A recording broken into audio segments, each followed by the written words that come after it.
અમરેલીના Bhavnagar Somnath national highway પર સિંહોના અકસ્માતને અટકાવવા માટે વન વિભાગ એક્શન મોડમાં જોવા મળી આવ્યું છે।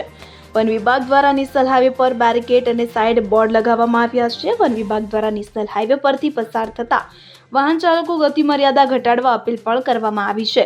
વન વિભાગ દ્વારા પ્રથમ વખત હાઈવે પર બેરિકેડ મૂકી પેટ્રોલિંગ વધારી દેવામાં આવ્યું છે। વન વિભાગની ટીમે ગત રાતથી લઈ આજ રોજ વહેલી સવાર સુધી સતત ખડે પગે રહી સિંહોના મોત અટકાવવા માટે પેટ્રોલિંગ હાથ ધરવામાં આવ્યું હતું।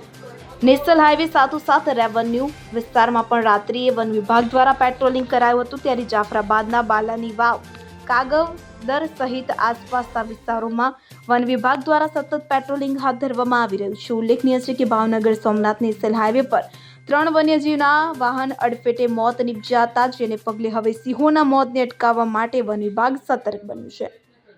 Mehul Trivedi, CN24 news, Amreli.